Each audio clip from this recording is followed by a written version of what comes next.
शाम के करीब 7 या 8 बजे होंगे। दिन ढल चुका था। शमशान भूमि से सटे जंगल में एक तांत्रिक तंत्र साधना में लीन बैठा हुआ था। उसके सामने एक स्त्री हाथ जोड़े बैठी हुई थी। जमीन पर फैला सिंदूर, नारियल, तंत्र का सामान और किसी आदमी की फोटो देखकर ये स्पष्ट था कि ये तंत्र किसी की जान लेने के लिए रचा जा रहा है। कुछ देर तक मंत्र पढ़ने के बाद उस तांत्रिक ने मुट्ठी भर मखाने अपने सामने पड़ी खोपड़ी पर चढ़ाए और उन्हें उस औरत को देते हुए कहा, जिसके लिए तूने ये तंत्र किया है, जाकर ये मखाने उसके सिर पर से 7 बार उतारकर चारों दिशाओं में फेंक देना। बचे हुए मखाने उसे बिना बताए खिला देना। इस तंत्र का कोई काट नहीं है। अगर तू ये मखाने खिलाने में सफल हो गई तो उसके प्राण कोई नहीं बचा सकता। वह स्त्री उन मखानों को अपने पल्लू में बांधकर घर ले आई थी। उसके चेहरे पर एक कुटिल मुस्कान फैली हुई थी। घर पहुंचकर उसने चारपाई पर आंखें बंद कर लेटे हुए अपने पति के ऊपर से मखानों को घुमाया और रात के अंधेरे का फायदा उठाकर चौराहे पर जाकर अलग अलग दिशाओं में फेंक दिया। घर आकर उसने मखाने दूध में पकाकर अपने पति को खिला दिए। पत्नी की सच्चाई से अनजान अपाहिज बिरजू ने झट से वो मखाने वाली खीर खत्म कर दी। बिरजू को वो खीर खिलाने के बाद उस रात कमला बड़ी चैन की नींद सोई। इधर बिस्तर पर लेटे बिरजू की हालत धीरे धीरे बिगड़ने लगी। उसका सारा शरीर अकड़ने लगा और देखते ही देखते उसे खून की उल्टियां होने लगी। बिरजू रोते हुए पत्नी कमला को पुकारने लगा, कमला, कमला, बचा ले मुझे कुछ हो रहा है कमला। ऐसा लगता है मेरे जिस्म की एक एक नस कोई मोड़ रहा है। बचा ले मुझे, बचा ले। उस तांत्रिक ने ठीक ही कहा था। इस खीर को खाने के बाद तू सुबह का सूरज नहीं देख सकेगा। इसका मतलब तूने मुझे मारने के लिए टोटका किया है। अब तो तू मरने ही वाला है। चल, मरने से पहले सच्चाई सुनता जा। तंग आ गई थी मैं तुम्हारे जैसे अपाहिज आदमी से। तुम्हारे अपाहिज शरीर को तो मैं फिर भी बर्दाश्त कर लूं, लेकिन तुम्हारी 2 कौड़ी के कठपुतली के नाच दिखाने के काम से मुझे सख्त चिढ़ है। छुटकारा चाहिए था मुझे तुमसे और तुम्हारी इन कठपुतलियों से। क्या कहते थे तुम? जान दे सकते हो लेकिन इन कठपुतलियों को नहीं छोड़ सकते। तुम्हारे बाप दादा की विरासत है ना? जाओ अब अपने बाप के साथ नर्क में कठपुतलियां नचाना। बिरजू ने अविश्वास भरी नजरों से कमला की ओर देखा और आखिरी बार मुंह से खून की उल्टी करते हुए वह भगवान को प्यारा हो गया। बिरजू की मौत को पूरा 1 महीना बीत गया था। यूं तो हर महीने ही अमावस की रात आती है, लेकिन आज की रात में जाने ऐसी क्या मनहूसियत थी कि पिछले 1 घंटे से कुत्ते लगातार रो रहे थे। कमला अपने घर में गहरी नींद में सो रही थी कि अचानक ही उसे कमरे का बल्ब फूटकर गिर जाता है, जिससे उसकी नींद टूट जाती है। कमला नजर घुमाकर देखती है, हर तरफ गहरा अंधेरा छाया हुआ था। तभी उसे अपने घर में किसी के पायल पहनकर घूमने की आवाज सुनाई देने लगती है। कौन है बाहर? मैं पूछती हूँ, कौन है? कमला की जोर जोर से आवाज लगाकर सवाल करने पर उसे ऐसा लगता है जैसे कोई लड़की ठहाका मारकर हंस रही हो। अपने कमरे का दरवाजा खोलने के लिए वो जैसे ही आगे बढ़ती है, अचानक ही उसके घर में राजस्थानी गाना बजने लगता है। ये तो वही गाना है जिस पर वो बिरजू कठपुतली नचाता था, लेकिन ये मेरे घर में कैसे बज रहा है? कमला अपने कमरे से निकलकर बाहर हॉल में आती है। बाहर आकर उसे अंधेरे में 2 कठपुतलियां नाचती हुई दिखाई देती हैं। ये कठपुतली अपने आप कैसे नाच रही है? मैंने तो इन्हें कितने दिन पहले ही घर से बाहर फेंक दिया था। इन्हें घर में कौन लेकर आया?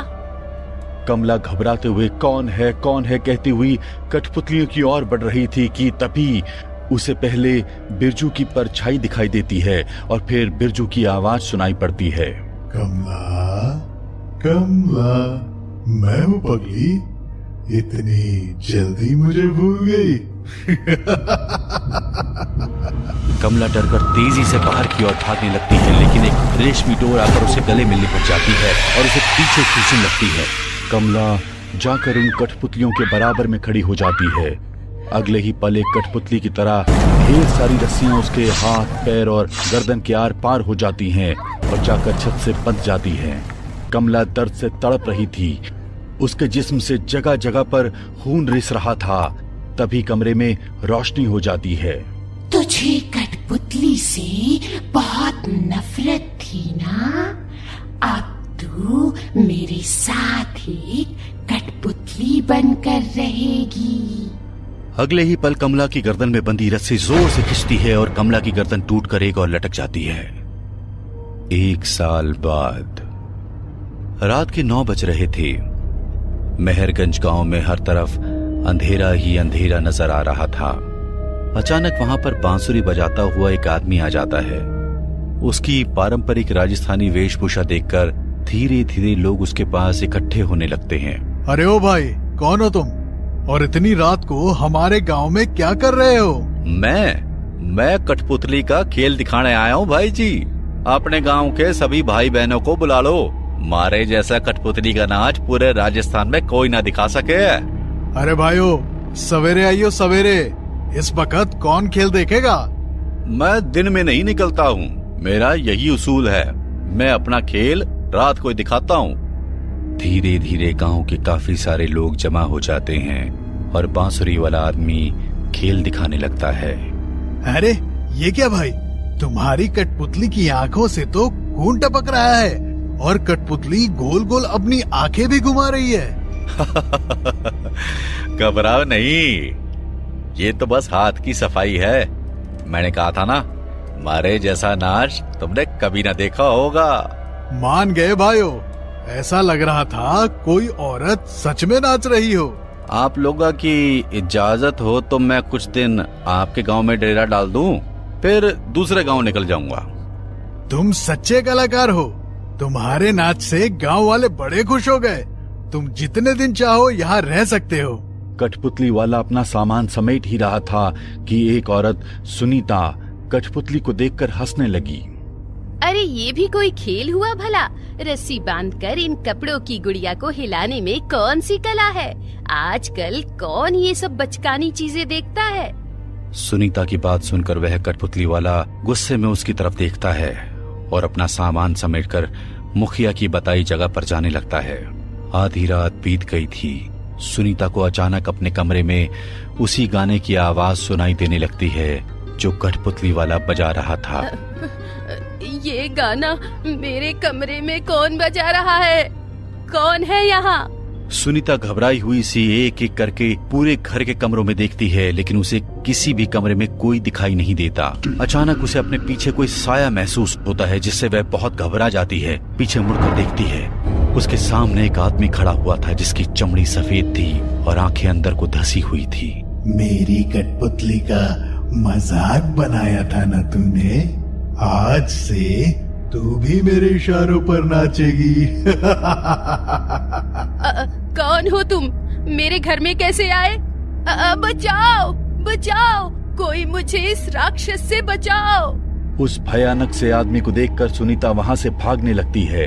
सुनीता को इस तरह भागते देखकर कमरे में खड़ा आदमी जोर जोर से हंसने लगता है। और अचानक ही सुनीता एक कठपुतली बनकर नीचे गिर पड़ती है। उसकी आंखों से लगातार आंसू बह रहे थे, लेकिन अब वो अपनी मर्जी से हिल भी नहीं पा रही थी। सुनीता को एक कठपुतली बनाने के बाद वो आदमी वहां से गायब हो जाता है। अगले दिन बिरजू फिर से देर रात गए कठपुतली का नाच दिखा रहा था।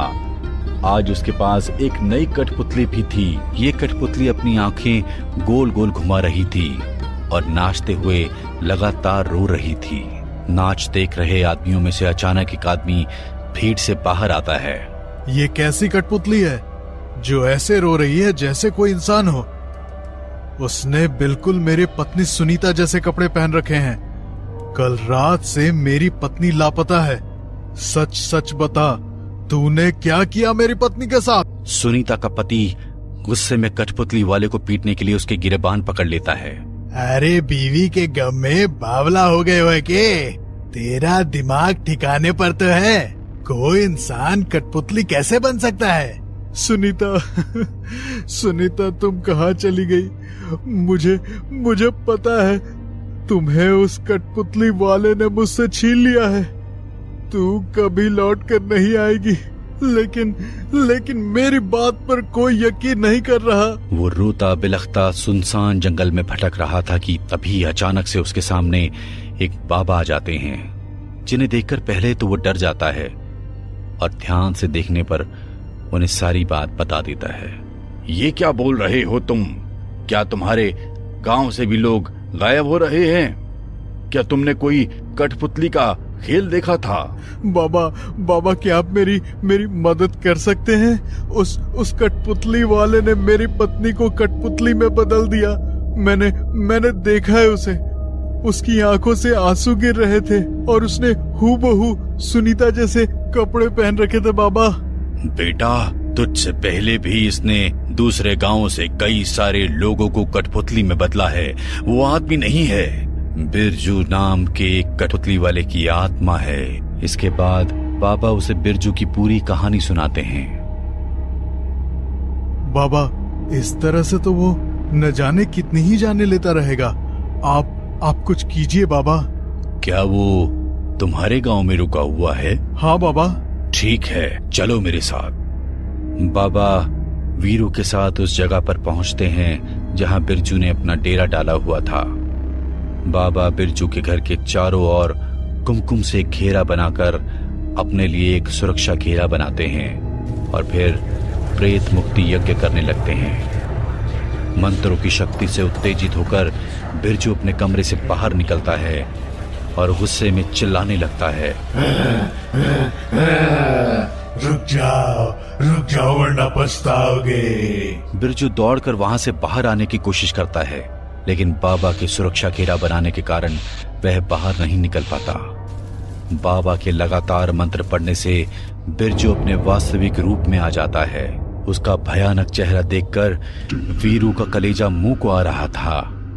बिरजू भयानक आवाज में चिल्ला रहा था, लेकिन बिरजू की बातों पर ध्यान दिए बिना बाबा लगातार मंत्र पढ़ना चालू रखते हैं।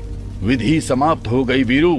अब इस सुरक्षा घेरे के चारों ओर आग लगा दो, जिससे इस दुष्ट आत्मा का अंत हो जाएगा। बाबा के इतना कहते ही वीरू रेखा के चारों ओर आग लगा देता है, जिससे बिरजू की चीखें पूरे गांव में गूंजने लगती है और कुछ ही देर में उसकी आत्मा वहां से गायब हो जाती है और कठपुतली का खूनी खेल हमेशा के लिए खत्म हो जाता है।